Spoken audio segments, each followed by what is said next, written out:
우리에게 주시는 하나님의 말씀, 신약성경 누가복음 22장입니다. 오늘도 하나님께서 주시는 은혜가 가득하시기를 축복합니다. 누가복음 22장부터 예수님께서 십자가 사건으로 나아가는 장면이 시작되지요. 먼저 가룟 유다의 배신이 등장을 합니다. 2절입니다. 2절. 대제사장들과 서기관들이 예수를 무슨 방도로 죽일까 궁리하니 이는 그들이 백성을 두려워함이더라. 예수님을 어떻게 죽일까 궁리합니다. 그것도 악해서 예수님을 대적하는 위치에 있어야 할 사람들이 아니라 예수님을 도와야 할 사람들이죠. 대제사장들과 서기관, 성전을 지키는 자들이잖아요. 말씀을 연구하는 자들입니다. 이들이 예수님을 알고 예수님을 도와야 할 자들인데 오히려 예수님을 어떻게 죽일까 늘 그건 모이면 그 생각만 하는 거예요. 악한 자들은요, 모이면 좋은 말, 잘 되는 말, 선한 말을 하는 것이 아니라 어떻게 하든 남을 깎아내리고 예수님을 죽이려 한 것처럼 더 큰 권력을 갖기 위해서 악한 일도 마다하지 않는 거죠. 두려워하는 것이 있어요. 그런데 참 신기하죠. 예수님은 두려워하지 않는데 백성은 두려워합니다. 눈에 보이는 사람들이 두려워하는 거예요. 눈에 보이는 사람들은 두렵고 예수님은 죽이고 싶고, 그러니 이것을 어떻게 해야 되나 헛된 생각을 하는 거죠. 자, 그러는 중에 사탄이 유다에게 들어갑니다. 3절에서 5절이에요. 12 중에 하나인 가룟이라 부르는 유다에게 사탄이 들어가니 이에 유다가 대제사장들과 성전 경비대장들에게 가서 예수를 넘겨줄 방도를 의논하매 그들이 기뻐하여 돈을 주기로 언약하는지라. 유다가 제 발로 와서 대제사장들을 도와요. 얼마나 기뻤겠습니까? 왜냐하면 사람들이 많을 때에는 사람들이 자신들을 공격할까 두렵고, 예수님이 혼자 있거나 한적하게 있을 그때를 가장 잘 아는 사람이 제자잖아요. 유다입니다. 그런데 유다가 와서 예수님을 넘겨주겠다고 하니 기쁜 거죠. 그리고 고작 은 30, 노예의 몸값만 받고 그 일을 하겠다고 하니 더더욱 기뻐서 이 일이 진행이 됩니다. 이 모든 것이 사단의 계획이죠.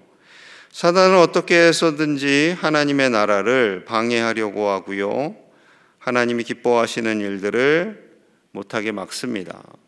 사단이 지도자들에게 들어가면 들어갈수록 더 무서운 일이 벌어지는 거죠. 대통령에게 들어가거나 그에 준하는 권력자에게 들어가면 온 나라가 어지러워집니다.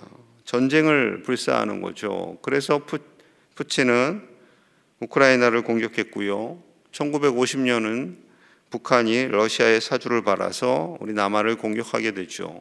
이 전쟁의 중심에 항상 러시아, 중국, 북한 이런 나라들이 있었던 거죠. 여러분, 우리는 깨어 기도해야 할 줄로 믿습니다. 악한 영이 이 악한 지도자들 속에 들어가서 온 세계를 위협하고 두려워 떨게 하는 일이 없도록 기도를 힘있게 하시는 이 새벽이 되시기를 소망합니다.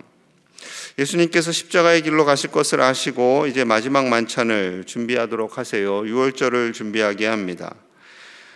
베드로와 요한을 보내서 준비하라 하시는데 어떻게 준비해야 할지를 당연히 모르겠죠. 자, 예수님 말씀하세요. 10절에서 12절입니다. 이르시되 보라, 너희가 성내로 들어가면 물 한 동이를 가지고 가는 사람을 만나리니 그가 들어가는 집으로 따라 들어가서 그 집주인에게 이르되 선생님이 내게 하는 말씀이 내가 내 제자들과 함께 유월절을 먹을 객실이 어디 있느냐 하시더라 하라. 12절 같이 봅니다. 시작. 그리하면 그가 자리를 마련한 큰 다락방을 보이리니 거기서 준비하라 하시니. 아멘. 사실은 예수님께서 다 준비를 하신 거죠. 이미 준비를 하신 겁니다. 물 한 동이를 지고 가는 사람을 만나면 따라가고 그 집주인이 예수님과 제자들이 식사하실 큰 다락방, 2층 방이죠. 2층 방을 준비할 것을 말씀하십니다.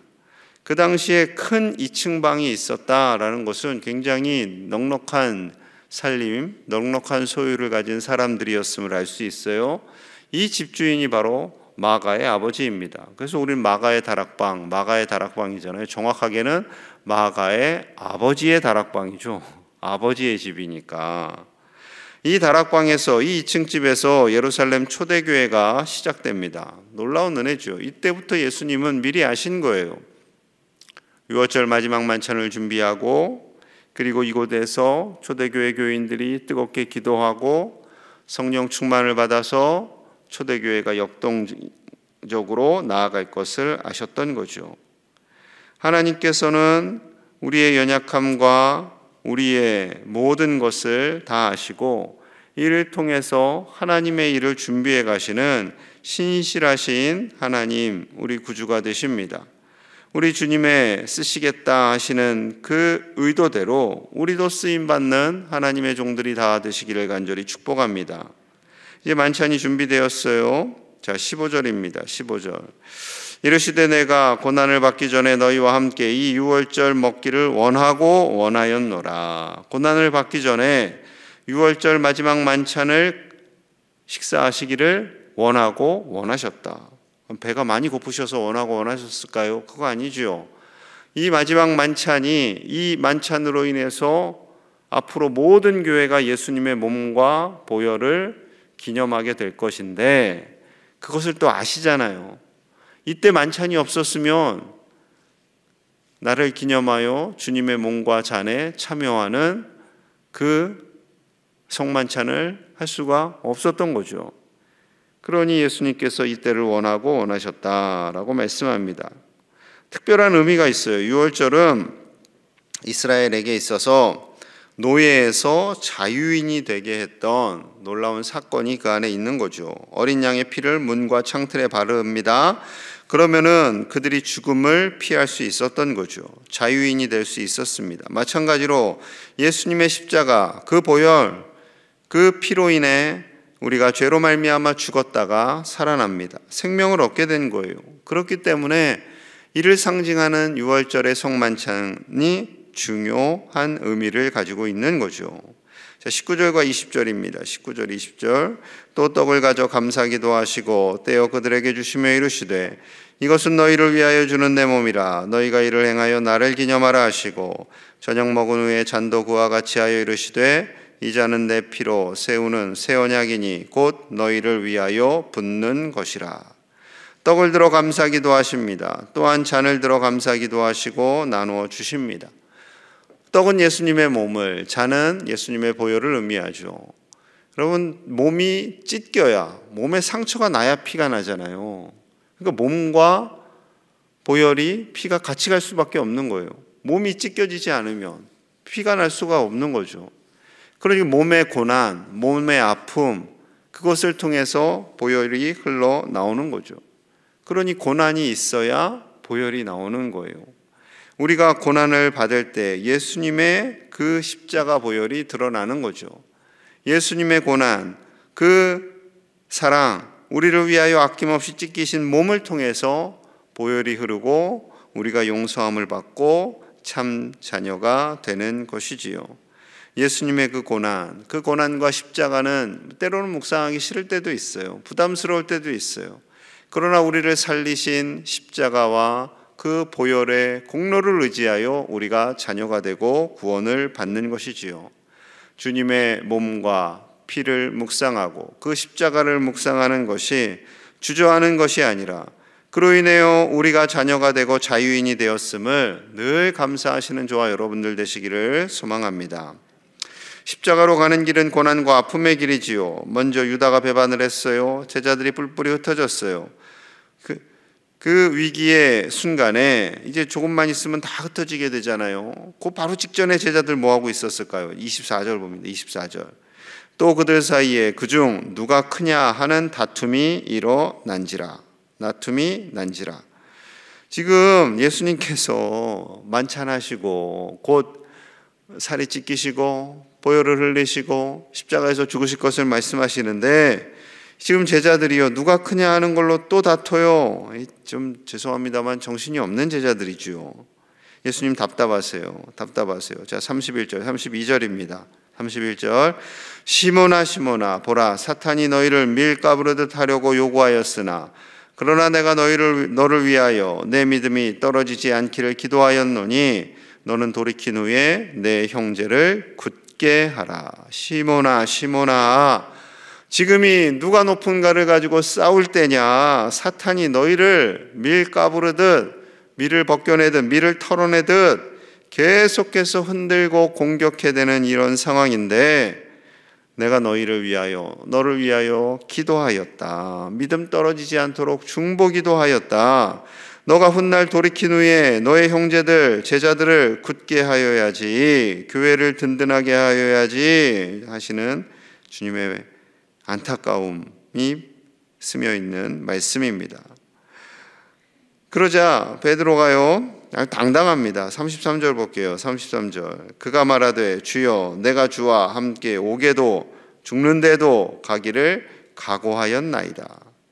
늘 베드로는 당당해요. 그냥 근거는 없어요. 그냥 당당합니다. 말이 좀 앞서가죠.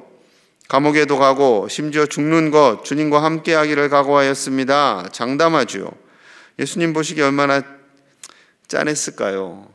그래서 34절 이르시되 베드로야 내가 내게 말하노니 오늘 닭 울기 전에 내가 3번 나를 모른다고 부인하리라 하시니라. 예수님께서는요 직언을 하실 때는 직언을 하십니다. 이 말을 듣고 베드로가 뜨끔했겠지요. 정확한 날짜와 시간까지 알려주세요. 방법까지 알려주세요. 오늘 닭 울기 전에 3번 너가 나를 모른다고 부인할 거야. 다른 성경에는 막 더 펄쩍펄쩍 뛰죠.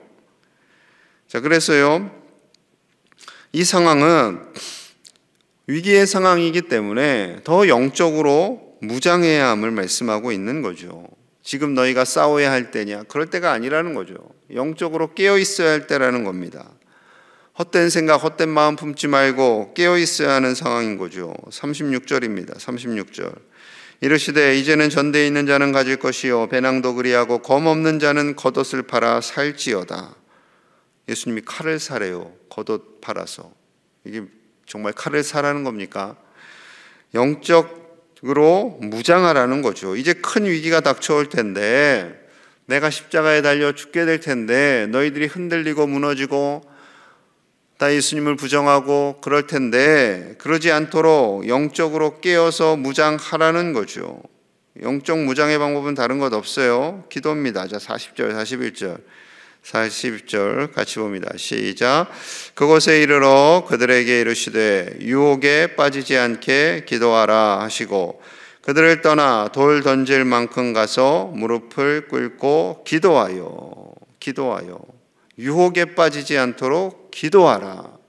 사단의 공격에 빠지지 않도록 기도하라. 영적 무장하는 법 다른 거 없습니다. 말씀을 읽고 그 말씀대로 기도하는 것 외에 없어요. 다른 것 없어요. 물론 교회에 나와서 예배하는 거, 그 예배 과정 중에 우리가 말씀을 듣고 기도하잖아요. 정신을 바짝 차리고 예배해야죠. 그리고 기도해야죠. 하나님께서 주시는 말씀을 따라서 우리가 기도하며 나아갈 때 내 주장과 내 고집대로 기도하는 것이 아니라 우리 주님 말씀을 따라서 기도하며 나아갈 때 우리는 영적 무장을 하게 되고 성령의 충만함으로 반드시 승리하게 될 줄로 믿습니다. 우리가 이 새벽을 지키잖아요. 이 새벽을 지키는 건 너무나도 귀한 것입니다. 말씀을 듣고 그 말씀대로 기도하고 가정을 위해, 교회를 위해, 나라를 위해 기도하시는 하나님의 영적 군사들이 되시기를 간절히 축복합니다. 우리 함께 마음을 모아서 기도하겠습니다. 우리가 기도함으로, 말씀을 듣고 기도함으로 모든 삶의 현장에서 사단의 유혹을 이기는 영적 군사가 되기를, 영적 전쟁에서 승리하기를, 사단이 우리를 공격할 때 말씀으로 물리치며 기도하는 우리가 되기를 함께 간절히 기도하고요. 예수님의 십자가, 예수님의 몸, 예수님의 보혈을 가슴에 새기며 우리가 구원받은 자로 삶에 따라 정말로 기뻐하며 감사하며 나아가도록 기도하고요. 오늘부터 청년부 겨울 캠프가 시작됩니다. 내일은 유치부가 시작되어 우리 청년들, 우리 교회 학교 아이들이 은혜 받고 믿음이 성장하도록 또 기도하고 애쓰는 교역자들과 교사들을 위해서 우리 함께 간절히 기도하겠습니다. 하나님 아버지 감사합니다. 하나님의 은혜로 나아갑니다. 우리를 긍휼히 여겨주시고 우리를 붙잡아 주시옵소서. 영적 전쟁에서 승리하기를 원합니다. 아버지 도와주시옵소서.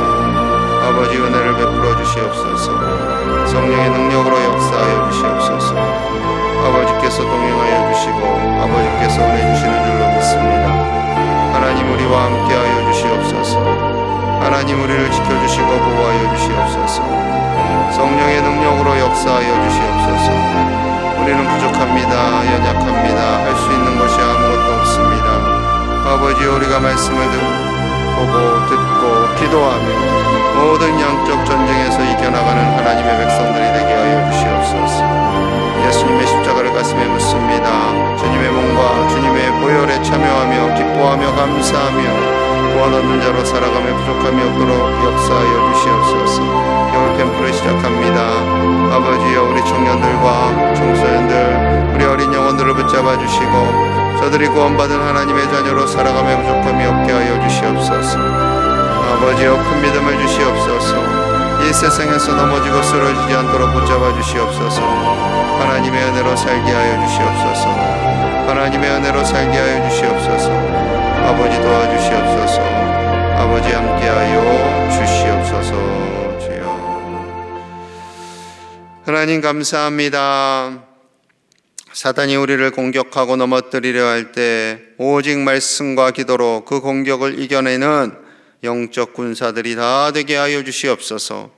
그리하여 혼미하니 어려운 시대에 깨어 기도하게 하시고 이 새벽에 나와 기도하는 것을 멈추지 않고 끝까지 지켜나가는 신실한 군사들이 다 되도록 축복하여 주시옵소서.